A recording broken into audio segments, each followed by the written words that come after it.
प्यारे स्टूडेंट्स, आज की 19 अगस्त की क्लास में आपको इम्पोर्टेंट जो देने जा रहे हैं शिक्षा शास्त्र में विद्या के बारे में बताएंगे आपको। शिक्षा शास्त्र में यूनिट प्रथम में, और मैं हूँ doctor Praveen Kumar Tripathi, assistant professor शिक्षा शास्त्र, रामनिवास महाविद्यालय, चित्रकूट, फर्रुखाबाद। आज की क्लास में आप देख रहे हैं इम्पोर्टेंट नोट्स में आपको मैं देने जा रहा हूँ विद्या के बारे में ज्ञान। आखिर हम लोग विद्या प्राप्त करने की बात करते हैं तो ये विद्या है क्या? तो आप समझिए कि विद्या का क्या इम्पोर्टेंस आपकी लाइफ में है। विद्या को इंग्लिश में हम लिख देते हैं VIDY, कोई बात नहीं, लेकिन वास्तव में विद्या एक मनुष्य के जीवन को किस तरीके से प्रभावित करती है समझने की कोशिश कीजिएगा। विद्या, इस शब्द की उत्पत्ति विद धातु से होती है, ठीक है, लेकिन इसका अर्थ क्या है? इम्पोर्टेंट बात केवल ये है। तो आप इसके अर्थ को समझिए तो साफ साफ क्या कह रहे हैं यहाँ पर?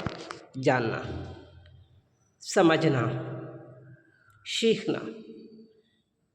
तो हम अनुभव कर रहे हैं, हम किसी भी बात की विवेचना कर रहे हैं या उसकी व्याख्या कर रहे हैं, ये सभी कुछ अगर करने की हमारे अंदर क्षमता है और हमने ऐसा करना जान लिया है तो हमने विद्या प्राप्त कर ली है, कहते हैं। तो विद्या की उत्पत्ति इसीलिए विद धातु से मानी गई है, जिसका कि मतलब सीधा सीधा निकल के आ जाता है कि व्यक्ति अगर विद्या प्राप्त कर रहा है तो वो जानना, समझना, सीखना, अनुभव करना, विवेचना करना, व्याख्या करना आदि सीख जाता है। वैशेषिक दर्शन की बात करते हैं अगर, तो वहाँ पर ये कहा गया है कि ऐसा ज्ञान प्राप्त करें आप जो दोष रहित है तो वो विद्या है, और उसमें अगर दोष पाया जाता है तो वो अविद्या है। ये सुने, इस दर्शन में उन्होंने कहने की कोशिश की।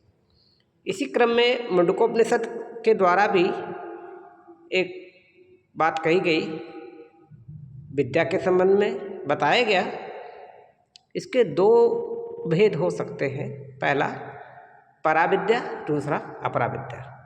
अब पराविद्या की बात आती है कि पराविद्या क्या है? जिस विद्या से ब्रह्म ज्ञान या अलौकिक ज्ञान की प्राप्ति होती है उसे पराविद्या कहते हैं। तो सीधी सी बात है कि जो हमारे ईड़ा नाड़ी, पिंगला नाड़ी और सुषुम्ना नाड़ी की सहायता से हम लोग सातों चक्रों को जागृत करके अलौकिक ज्ञान प्राप्त करना चाहते हैं, ब्रह्म ज्ञान प्राप्त करना चाहते हैं, इस टाइप से जो विद्या प्राप्त होती है वो पराविद्या है। और अपराविद्या के बारे में बताया है जिस विद्या से लौकिक ज्ञान या पदार्थ का ज्ञान, मैटेरियल स्टडी है ना, मैटर की स्टडी आपको मिले, वो अपराविद्या है। और यहाँ पर अपराविद्या को मैंने क्लेरिफाई करने की कोशिश की है, जिसे आजकल हम आधुनिक काल में इसे हम विज्ञान कहते हैं, यानी कि सिस्टमेटिक स्टडी ऑफ। ये किसी भी तत्व को अगर हम समझना चाहते हैं तो एक क्रमबद्ध ज्ञान वो है, वही विज्ञान है। आधुनिक काल में इस आधुनिक विज्ञान में, आधुनिक काल में जो हम कह रहे हैं विज्ञान, वो अपराविद्या ही है, विज्ञान जो पढ़ते हैं। इधर हम आते हैं विष्णु पुराण के हिसाब से देखते हैं तो वहाँ पर विद्याओं के बारे में बताया गया कि 4 वेद, 6 वेदांग। तो 4 वेद हैं, आपको पता है, ऋग्वेद है, अथर्ववेद है, सामवेद है और यजुर्वेद है। ये 4 वेद तो आपको पता ही होंगे। 6 वेदांगों के बारे में भी बताया है कि 6 वेदांग हैं। तो 6 वेदांग भी आपको मैं बता दे रहा हूँ कि शिक्षा, यानी कि वेदांगों में जो सबसे पहले शिक्षा को लिया है, शिक्षा, कल्प, व्याकरण, निरुक्त, छंद और ज्योतिषी, ये 6 चीज़ें हैं। तो यानी कि 4 वेद और 6 यानी कि 10 हो गए। इन 10 को हम लोग क्या कह देते हैं?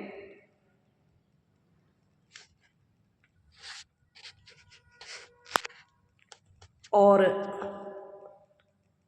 वही विज्ञान में परिवर्तित हो गया। और इसके अलावा 10 के बाद में जो विद्याएं हैं, मीमांसा 11 नंबर, न्याय, पुराण, अर्थशास्त्र, आयुर्वेद, धनुर्वेद, गंधर्व और अर्थशास्त्र।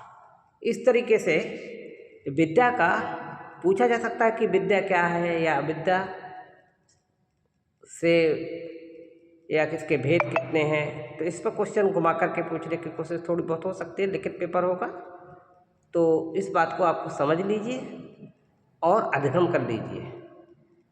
अगर आप वही बात है कि जानना है, समझना है, सीखना है, अनुभव करना है, तो इसको इस तरीके से आप याद करने की कोशिश कीजिए कि आपको लंबे समय तक ये याद बना रहे। तो उसके लिए क्या करना पड़ेगा, इस पर थोड़ा सा आपको विवेचना करनी पड़ेगी, इसकी थोड़ी सी इसको स्टडी करनी पड़ेगी, बोल करके, स्पीच करके, हैं, लिख करके देखना पड़ेगा, हैं, और फिर आपको मेमोरीज में इसे रखने की कोशिश भी करनी पड़ेगी।